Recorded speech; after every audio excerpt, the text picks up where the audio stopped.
వరుణుడి విధ్వంసం, వరద ఉధృతికి ఇసుక దిబ్బలు, పంట పొలాలు, చేలల్లో రాళ్ల కుప్పలు, తెగిన రోడ్లు, వంతెనలతో స్తంభించిన రవాణా, కామారెడ్డి టౌన్లో బురద, చెత్త చెదారం మధ్య మురికి కుప్పాలుగా ఇల్లు, విష సర్పాల ముప్పు, పాడైన టీవీ, ఫ్రిడ్జ్, విద్యుత్ ఉపకరణాలు, నెమ్మదిగా ఇళ్లకు చేరుకుంటున్న జనం, కొందరు ఇంకా పునరావాస కేంద్రాల్లోనే. బాసరలో ఆలయ సమీపంలో గోదావరి వరద, సిద్దిపేట కోమటి చెరువు వద్ద ఇళ్లలోకి నీరు, భద్రాచలం వద్ద 43 అడుగుల ఎత్తులో గోదావరి ప్రవాహం. మరో 3 రోజుల పాటు కూడా వర్షాలు ఉండేటువంటి అవకాశం కనబడతా ఉంది. మొత్తానికి 2 లక్షల ఎకరాల్లో నష్టమైంది. వ్యవసాయ శాఖ అంచనా వేయడం జరిగింది. సమగ్ర సర్వేకు సర్కార్ ఆదేశం, ఎకరాకు 10,000 పరిహారం ఇవ్వాలని చెప్పేసి కూడా సర్కార్ నిర్ణయించడం జరిగింది. వరుణుని యొక్క విధ్వంసం మామూలు విధ్వంసం కాదు. నేను కూడా అక్కడికి వెళ్ళడం జరిగింది, కామారెడ్డి దగ్గరికి. కామారెడ్డిలో ఉన్నటువంటి చాలా ఒక 2-3 ప్రాంతాలలో ఇళ్లల్లో ఉన్నటువంటి బతుకమ్మ కుంట కాలనీ కావచ్చు, మిగతా సంబంధించినటువంటి కొన్ని కాలనీలు ఏవైతే ఉన్నాయో ఆ కాలనీలో మొత్తం ఇళ్లకు బురద పోయి టీవీలు మొత్తం, అసలు టీవీలా ఇవి ఇంకా ఏ వస్తువు అనేది కనపడదు. మొత్తం టీవీలు కానీ ఫ్రిడ్జ్లు కానీ మొత్తం అంతా కూడా ఆ బురదతో నిండిపోయింది. బురద మొత్తం దాని మీద కప్పుకుంది. పాపం వాళ్ళందరూ కూడా ఇబ్బందులు పడతా ఉన్నారు. సో ఒకసారి సంబంధించినటువంటి వీడియో కూడా పరుపులు కావచ్చు, మిగతా సంబంధించినటువంటి ఎలక్ట్రికల్ పరికరాలు, ఓవెన్, ఫ్రిడ్జు, బట్టలు, ఇవన్నీ కూడా కనబడతా ఉన్నాయి. Sofa sets, fridge. సో ఇది ఆ కాలనీలో కూలర్లు, ఇంట్లో ఉన్నటువంటి బురదను ఎత్తిపోస్తూ ఉన్నారు. ఇంట్లో ఉన్నటువంటి బురద ఒక్క సామాన్ అక్కర్రాదు, ఒక్క సామాన్ కూడా అక్కర్రాదు. కార్లు కొట్టుకుపోయినాయి, బండ్లు కొట్టుకుపోయినాయి, ఇంటి ముంగట పార్క్ చేసినటువంటి బండ్లు కూడా కొట్టుకుపోయినాయి. సో పిల్లలు ఆడుకున్నటువంటి అన్ని ఇంట్లో ఉన్నటువంటి ప్రతి ఒక్క ఎలక్ట్రికల్ వస్తువు అంతా కూడా కేవలం బయటికి తీసుకొచ్చి శుభ్రం చేసుకుంటున్నారు తప్పించి ఎలక్ట్రికల్ వాహనాలు, ఎలక్ట్రికల్ సంబంధించినటువంటి ఏవైనా కానీ పరికరాలు, టీవీ కానీ ఫ్రిడ్జ్ కానీ దరిదాపుగా ఒక 20 గంటల పాటు నీళ్ళలో నానిన తర్వాత ఏమైనా ఎక్కడ వస్తాయి అవి? 20 గంటల పాటు కాసేపు తడిస్తేనే అవి ఇబ్బందిగా చాలా సంబంధించినటువంటి జేఆర్ నగర్ కావచ్చు, మిగతా కొన్ని ప్రాంతాలంతా కూడా అక్కడ మొత్తం పాపం వాళ్ళంతా కూడా నీటితో కడుక్కుంటా ఉన్నారు. అక్కడ ఉన్నటువంటి ఫైర్ సిబ్బంది ఎవరైతే ఉన్నారో ఆ ఫైర్ సిబ్బంది అంతా కూడా ఆ వాగులో నుంచి నీటిని బయటికి పక్కకి తీసుకొని వస్తూ ఉంటే అవంతా కూడా ఇండ్లలో అవంతా సాఫ్ చేసుకుంటా ఉన్నారు. ఇది ఆ ఇంట్లోకి పోయినాం, ఒక ఇంట్లో ఉన్నటువంటి బురద చూడండి. అదంతా కూడా జారుతూ ఉన్నది బురద అంతా ఇంట్లో. అది అక్కడ వరకు వచ్చినాయి వాటర్, అంటే దరిదాపుగా 6 నుంచి 7 ఫీట్లు.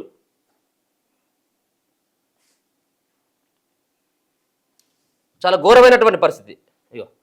ఇంట్లో లోపట ఇది.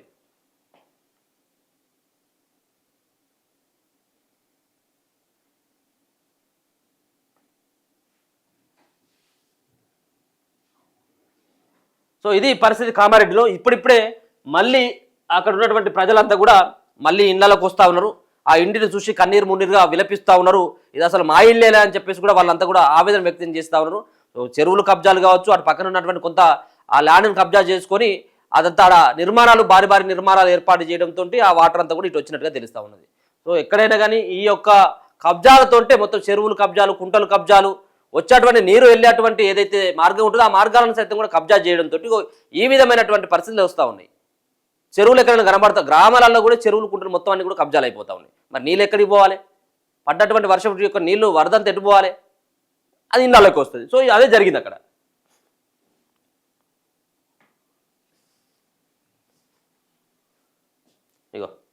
రాళ్ళు, ఇది పంట పొలాలలో మొత్తం రాళ్ళు తేలినాయి మొత్తం అంతా కూడా ఇసుక మేటలు కనబడతా ఉన్నాయి.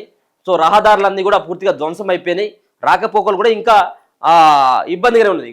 రోడ్లు NH44 నేషనల్ హైవే 44 ఏదైతే ఉందో హైదరాబాద్కి వచ్చేది, కామారెడ్డి టు హైదరాబాద్ వచ్చేటువంటి నేషనల్ హైవే ఏదైతే ఉందో ఆ నేషనల్ హైవే కూడా రోడ్డు తెగిపోయింది. ఇప్పుడిప్పుడే మరమ్మతులు అయితే ఉన్నాయి.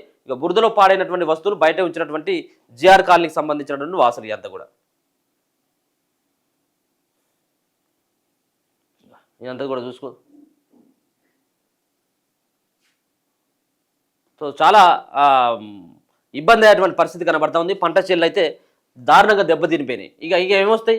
ఆ పంట మొత్తం అంతా కూడా దరిదాపుగా 6-7 ఫీట్ల పైనుంచి వాటర్ పోయిన తర్వాత ఆ లోపల ఉన్నటువంటి పత్తి చేను అక్కడ ఏమొస్తాయి, మొక్కజొన్న, పత్తి, మిరప తోట, వరి మొత్తం అంతా కూడా ఆగమైపోయింది. రాష్ట్రంలో కురుస్తున్న భారీ వర్షాల కారణంగా పంటలు తీవ్రంగా దెబ్బతింటున్నాయి. జూన్ జూలై నెలల్లో రైతులు పంటలు సాగు చేయగా అవి ఇంకా నిలదొక్కుకోలేక ముందే వానలు వరదలతో కొట్టుకుపోయినాయి. ఇప్పటి వరకు 13 జిల్లాల పరిధిలో 2 లక్షల ఎకరాల్లో పంట నష్టం వాటిల్లింది. ఒక కామారెడ్డి జిల్లాలోనే ఏకంగా 93,925 ఎకరాల్లో పంట నష్టం సంభవించినట్లు వ్యవసాయ శాఖ అధికారులు అంచనా వేశారు. వాస్తవానికి జూన్ జూలై నెలల్లో కాస్త వర్షాభావ పరిస్థితులు నెలకొన్నాయి.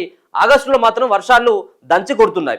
నైరుతి రుతుపవనాలు ఆగస్టులో రాష్ట్ర వ్యాప్తంగా బలంగా విస్తరించడంతో కరువు తీరా వర్షాలు పడ్డాయని తొలివారంలో రైతులు సంతోషపడ్డారు. కానీ ఇప్పుడు కురుస్తున్న భారీ వర్షాలకు వారు బెంబెలెత్తిపోతున్నారు. 2 రోజుల క్రితం కామారెడ్డి జిల్లాలో కురిసిన వర్షంతో అంతా అతలాకుతలం అయింది. ఊహించని విపత్తుతో భారీ నష్టం జరిగింది. చెరువు కట్టలు దిగడం, రోడ్లు కొట్టుకుపోవడంతో పాటు కొన్ని పంటలు నామరూపాలు లేకుండా పోయాయి. మొత్తం 61,193 మంది రైతులకు ఈ నష్టం జరిగినట్లు వ్యవసాయ శాఖ ప్రాథమిక సర్వేలో తేలింది. కాగా నిజామాబాద్ జిల్లా వ్యాప్తంగా 41,098 ఎకరాల్లో, సిద్దిపేట జిల్లాలో 7,000 ఎకరాల్లో, నిర్మల్ జిల్లాలో 12,283 ఎకరాల్లో, ఖమ్మం జిల్లాలో సుమారు 1,500 ఎకరాల్లో పంట నష్టం జరిగినట్లు అధికారులు అంచనా వేశారు. దీంతో పాటు మెదక్, సంగారెడ్డి, రాజన్న సిరిసిల్ల, జయశంకర్, భూపాలపల్లి, అలాగే ములుగు, జగిత్యాల, కరీంనగర్, యాదాద్రి భువనగిరి జిల్లాల్లో కూడా పంటలు దెబ్బతిన్నాయి. ఈ 13 జిల్లాల్లో కలిపి సుమారు 2 లక్షల ఎకరాల్లో పంట నష్టం జరిగినట్లు అధికారులు తెలిపారు. ఈ నష్టం ఇంకా పెరిగే అవకాశాలు ఉన్నట్లు కూడా చెబుతున్నారు. అయితే క్షేత్రస్థాయిలో సమగ్రంగా సర్వే చేయాల్సి ఉంది. ఈ మేరకు రాష్ట్ర ప్రభుత్వం శుక్రవారం ఆదేశాలు కూడా జారీ చేసింది. వ్యవసాయ అలాగే రెవెన్యూ శాఖతో పాటు అనుబంధ శాఖల అధికారులు సర్వే నిర్వహించాలని, పంట నష్టంపై సమగ్ర సమాచారం సేకరించాలని పేర్కొంది. అయితే 33% కంటే ఎక్కువ పంట నష్టం జరిగితేనే నష్టపరిహారం చెల్లించే అవకాశాలు ఉన్నాయి. గతంలో కూడా ఇదే నిబంధన కూడా 33% పోవాలన్నట్టు. ఒకవేళ 32% ఉంటే ఇయ్యరు. 32%, 1% అటు ఇటు అయినా కానీ ఇయ్యరు అన్నట్టుగా. మరి ఆ 1%తో ఏమొస్తుందో తెలియదు. కానీ సో మొత్తానికి నష్టపోయాలంటే నష్టపోయినట్టే అది. సో ఎంతో కొంత రైతులకు ఇవ్వాల్సి, రైతులకు ఇస్తే పోయేదేమున్నది? వాళ్ళు ఊరికే వచ్చి అడగట్లేదు కదా. ఆ పంటను ఏ విధంగా కాపాడుకోవాలి? మళ్ళీ ఎకరానికి 10,000 పంట నష్టం అట. ప్రస్తుతం రాష్ట్రంలో పంటల బీమా పథకం ఏది అమలులో లేదు. ప్రకృతి విపత్తులు సంభవించినప్పుడు రాష్ట్ర ప్రభుత్వం ఎప్పటికప్పుడు నష్టపరిహారం చెల్లిస్తూ వస్తుంది. నిజంగా ఈ పంట నష్టానికి సంబంధించినటువంటి బీమాని రాష్ట్ర ప్రభుత్వ వాటాన్ని కనుక కట్టినట్టయితుంటే ఇలా రాష్ట్ర ప్రభుత్వం పైన భారం పడేది కాదు. ఇట్లాంటి విపత్తులు వచ్చినప్పుడు రైతులకు అండగా ఉంటుంది. కానీ ఈ రాష్ట్రం అంతా చేతులు ఎత్తేసి రైతులకు కట్టాల్సినటువంటి కనీసం ఆ బీమా సొమ్మును కూడా కట్టకపోతే ఇలా ఇబ్బంది కదా. ఇదే అప్పుడు కేసీఆర్ ఉన్నప్పుడు అదే, ఇప్పుడు ఉన్నప్పుడు రేవంత్ రెడ్డి ఉన్నప్పుడు ఇదే. అదే క్రమంలో ఇప్పుడు కూడా ఎకరానికి 10,000 చొప్పున పంట నష్ట పరిహారం చెల్లించనున్నది. ప్రస్తుతం ఉన్న ప్రాథమిక సమాచారం ప్రకారం 2 లక్షల ఎకరాలకు నష్టపరిహారం చెల్లించడానికి 200 కోట్ల నిధులు అవసరమవుతాయి. కాగా రాష్ట్ర వ్యాప్తంగా ఇటీవల కురిసిన భారీ వర్షాలతో జరిగిన పంట నష్టంపై సమగ్ర నివేదిక తయారు చేయాలని రాష్ట్ర వ్యవసాయ శాఖ మంత్రి తుమ్మల నాగేశ్వరరావు అధికారులను ఆదేశించారు. ప్రస్తుతం వర్షాలు తగ్గుముఖం పట్టినందున అధికారులు బృందాలుగా ఏర్పడి క్షేత్రస్థాయిలో పర్యటించాలని అన్నారు. శుక్రవారం వరద ప్రభావిత ప్రాంతాల జిల్లాలో కలెక్టర్లతో తుమ్మల మాట్లాడారు. గోదావరి వరద ప్రవాహ ఉధృతి పెరగడంతో ఖమ్మం, భద్రాద్రి కొత్తగూడెం జిల్లా కలెక్టర్లను అప్రమత్తం చేశారు. జిల్లాలోని రిజర్వాయర్లు, నీటి ప్రాజెక్టుపై ఆరా తీశారు. వరద ఉధృతి పెరిగి వాగులు, కల్వట్ల దగ్గర నీటి ప్రవాహం పెరిగే అవకాశం ఉందని, దిగువ ప్రాంత ప్రజలను అప్రమత్తం చేయాలని చెప్పేసి నిన్న మంత్రి తుమ్మల నాగేశ్వరరావు అధికారులతో సూచించడం జరిగింది. పెద్ద ఎత్తున కూడా పంటలు నష్టపోయినాయి. ఎకరానికి 10,000 రూపాయలకు సంబంధించినటువంటి పంట నష్టాన్ని ఇచ్చేందుకు ప్రభుత్వం సుముఖంగా ఉన్నట్టుగా తెలుస్తా ఉన్నది. ఎక్కడ చూసినప్పుడు కూడా వరద వరద వరద వరద. భారీ వరదలతో పలు రైళ్లు కూడా రద్దయిపోయినాయి. తెలుగు రాష్ట్రాల్లో కురుస్తున్న భారీ వర్షాలు, వరదల కారణంగా పలు రైళ్ల రాకపోకలకు అంతరాయం ఏర్పడింది. దీన్ని కొన్ని ప్రాంతాల్లో రైల్వే ట్రాకులపై వరద నీరు ప్రవహిస్తుండటంతో పలు రైళ్లను మరో 2 రోజుల పాటు రద్దు చేశామని దక్షిణ మధ్య రైల్వే అధికారులు తెలిపారు. మరికొన్నింటిని దారి మళ్లించామన్నారు. బిక్టూరు, తలమండ్ల, అక్కన్నపేట, మెదక్, గజ్వేల్, లుకడారం, బోల్సా, ఖార్దలి రైల్వే స్టేషన్ల మధ్య ట్రాక్లపై వరద నీరు పొంగి ప్రవహిస్తున్నందున ఈ మార్గంలో ప్రయాణించే రైళ్లను రద్దు చేసినట్లు అధికారులు తెలిపారు. ప్రయాణికులకు అవసరమైన సమాచారాన్ని అందించేందుకు కాచిగూడ, అలాగే నిజామాబాద్, సికింద్రాబాద్ స్టేషన్లో హెల్ప్ లైన్ సంబంధించినటువంటి సెంటర్లను సైతం కూడా ఏర్పాటు చేసిండ్రు. ఆ నెంబర్లకు ఫోన్ చేయొచ్చు. పలు రైళ్లు కూడా రద్దు చేసుకోవడం జరిగింది. ఎందుకంటే రైల్వే ట్రాక్ కిందకెళ్ళి కూడా ఉన్నటువంటి రైల్వే ట్రాక్ కింద ఉన్నటువంటి మట్టి మొత్తం అంతా కూడా కొట్టుకుపోయి, వరదతో కొట్టుకుపోయి ఇప్పుడు రైలు పట్టాలు అంతా కూడా నీటిల్లో ఇట్లా తేలుతా ఉన్నాయి. ఒకవేళ ట్రైన్ వచ్చేటువంటి అవకాశం లేదు. సో అందుకే చాలా ట్రైన్లని మొత్తం పూర్తిగా రద్దు చేసిండు. ఇంకా కూడా ఆడ ఇబ్బంది పరిస్థితి ఉన్నది. ఇంకా సహాయక చర్యలు కొనసాగుతూ ఉన్నాయి. వాటిని అంతా కూడా కూర్పేటువంటి జేసీబీలతో కూర్పేటువంటి ప్రయత్నం చేస్తూ ఉన్నారు. రోడ్లు దెబ్బతిన్నటువంటి రోడ్లు ఏవైతే ఉంటే ఆ రోడ్లను కూడా మరమ్మతులు చేస్తూ ఉన్నారు. కరెంటు పోల్లు కావచ్చు, విద్యుత్ సంబంధించిన సబ్ స్టేషన్లు అంతా కూడా మరమ్మతులు చేసేటువంటి ప్రక్రియ కొనసాగుతూ ఉంది. ఎందుకంటే మొత్తం అంతా కూడా ఎక్కడ చూసినప్పుడు కూడా కామారెడ్డి సంబంధించినటువంటి ప్రాంతాల్లో ఇది జిఆర్ కాలనీ, అలాగే బతుకమ్మకుంట కాలనీలు ఏవైతే ఉన్నాయో ఆ కాలనీలో ఉన్నటువంటి మొత్తం అంతా బురదమయం అయిపోయినాయి.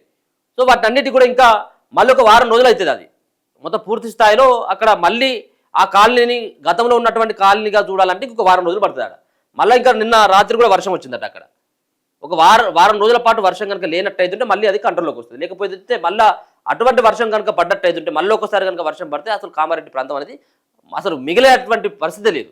సో ఇప్పటికి కూడా అక్కడ ఉన్నటువంటి ఆ వరదను ఆ వర్షాన్ని చూసినటువంటి స్వయంగా చూసి కళ్ళ ముంగట కార్లు కొట్టుకుపోవడం, కళ్ళ ముంగట మనుషులు కొట్టుకుపోవడం, కళ్ళ ముందే ఉన్నటువంటి ఇంట్లో ఉన్నటువంటి వస్తువులను కొట్టుకుపోయి చూసినటువంటి వాళ్ళని ఒక్కసారి కనుక మనం లోగో పెట్టి మందలిచ్చేటువంటి ప్రయత్నం చేస్తే ఒక దుఃఖమే ఉన్నది. వాళ్ళు మీద పడి ఏడ్చేటువంటి అదే ఉంది. ఇక ఎందుకంటే అసలు మేము ప్రాణాలతో బయటపడడం అంటే అది ఆ దేవుడి దయతో బయటపడడం. అంత పెద్ద ఎత్తున కూడా వరద ఒక్కటేసారి రావడం నిజంగా అది ఉదయం 10:30-11 గంటల ప్రాంతంలో వచ్చింది. అదే కనుక రాత్రిపూట అందరు పడిన తర్వాత వచ్చిందంటే కథమే. ఇక